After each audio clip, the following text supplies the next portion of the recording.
The gospel is from Luke chapter 1, verses 13 and 30, and chapter 2, verses 10. Please stand if you're able. But the angel said to him, "Do not be afraid, Zechariah. Your prayer has been heard. Your wife Elizabeth will bear you a son, and you are to call him John." But the angel said to her, "Do not be afraid, Mary. You have found favor with God." But the angel said to them, "Do not be afraid. I bring you good news that will cause great joy for all the people. This is the word of the Lord. Thanks be to God." You may be seated.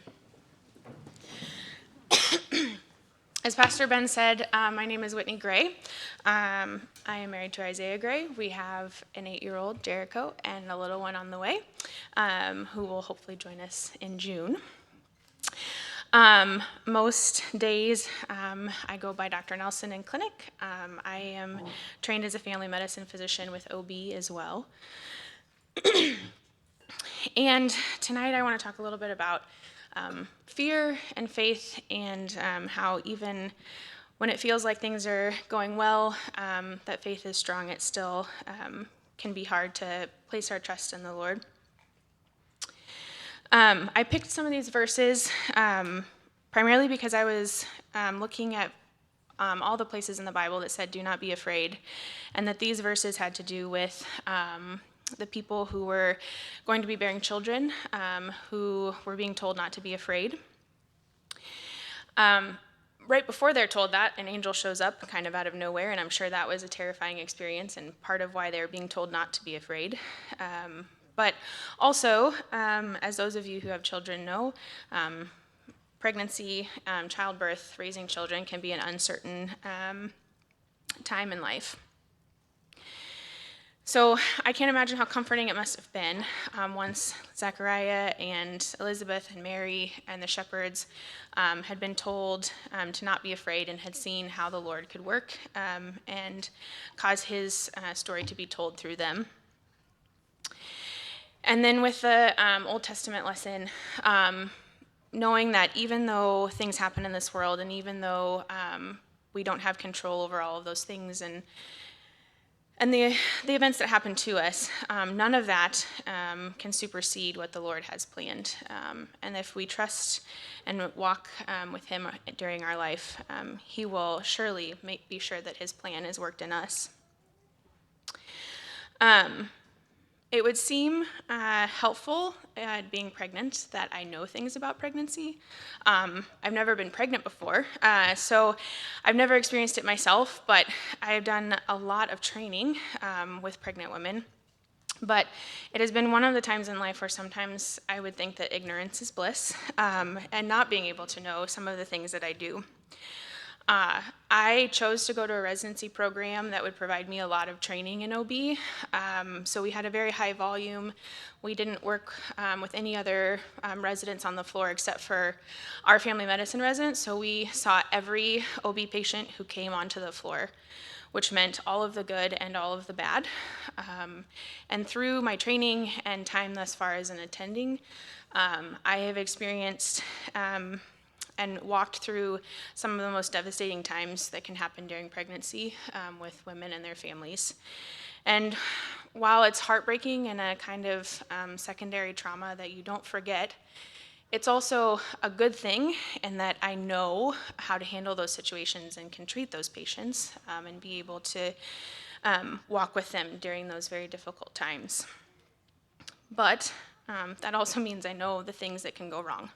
And being pregnant myself, you always wonder, of course, what's going to happen? What's the future for this baby? What will the pregnancy be like? But it kind of, I don't think I knew early on how much there was some fear kind of playing into my experience. Reflecting back, kind of at the turning point, I had realized that I'd spent a lot of the early pregnancy really concerned about miscarriage. I know the statistics on that. I have family members who've had miscarriages, and so I was really afraid that if I told anybody, mentioned it to my colleagues, mentioned it to staff members at work, despite the fact that I was struggling quite much with some nausea, pretty bad nausea, and fatigue, that it would just jinx everything. And so it took me a while to warm up to the idea of sharing it with the people who I spent all day with at work, who I knew could be a support, but I was just so afraid of the possibility of a bad outcome and then having to take that back.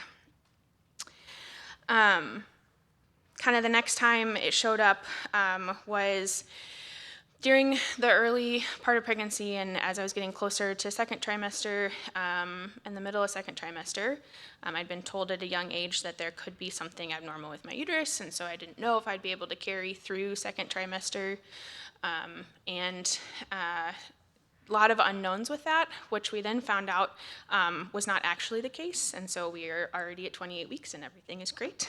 So that didn't turn out to be the issue that in my mind I had worked it up to be for so long. And then one of the other markers during pregnancy is around 20 weeks when we do what's called an anatomy ultrasound, and we look at the brain and the heart, the kidneys, all the body parts to see if everything is developing as we would expect, and so we can intervene if not. And so, of course, I spent days and weeks wondering what would show up on that. And the one time it was helpful to know what I was doing. I could see on the screen what was happening and knew that things looked okay before I had to wait for someone to tell me that. But I spent a fair amount of time fearful of what the outcomes would be, and probably not trusting and having as much faith as I thought that I had. It was probably around the time that we were 20 weeks along and had that ultrasound that I had a very clear indication that I was not living in faith, but rather in fear.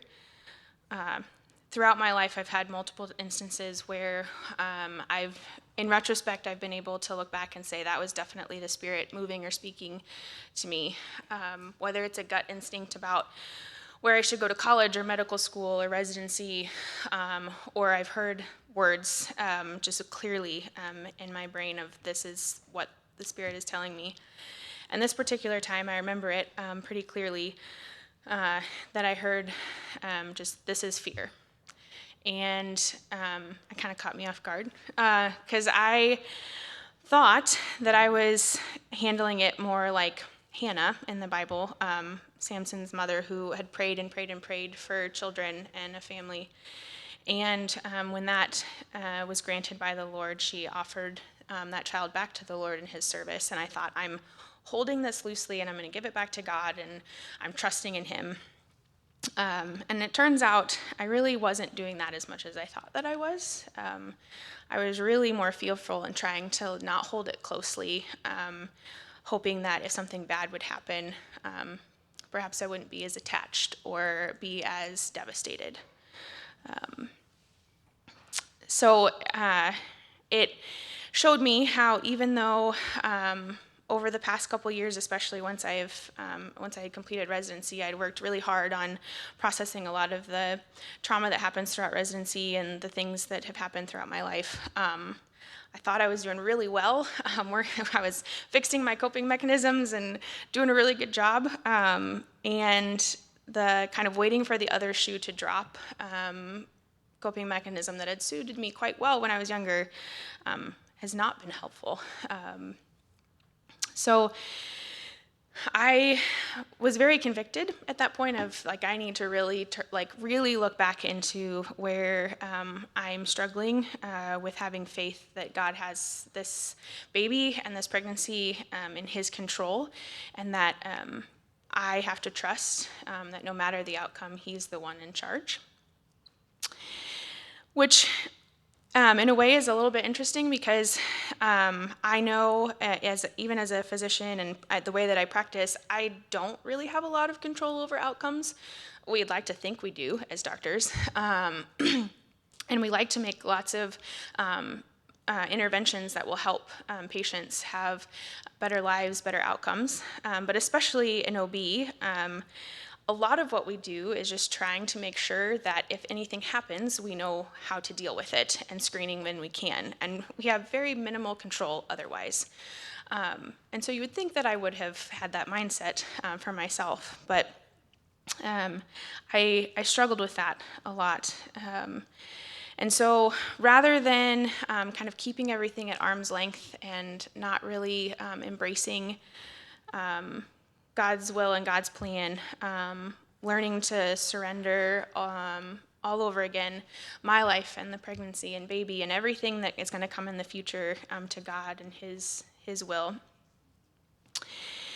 And it also showed me that even though oftentimes we see the adversary taking advantage of our weaknesses and we're concerned about like shoring ourselves up because we don't want to be taken advantage of that way in fear, I think the adversary also works in taking advantage of our strengths. I truly believe that science is a way that God reveals His creation to us. And so as a student of science, as a physician, I feel that it's one way that I learn more about Him and His plan for creation. But in that, that was also a place that was easy to attack and make it so that I wouldn't trust as much. So I feel like while there may not have been an actual angel in front of me, I had my do not be afraid moment where the Lord has been calling me closer to Him, to trust Him more, and to surrender over to Him those things that I am not in control of, which is essentially everything. So that's all I have for you.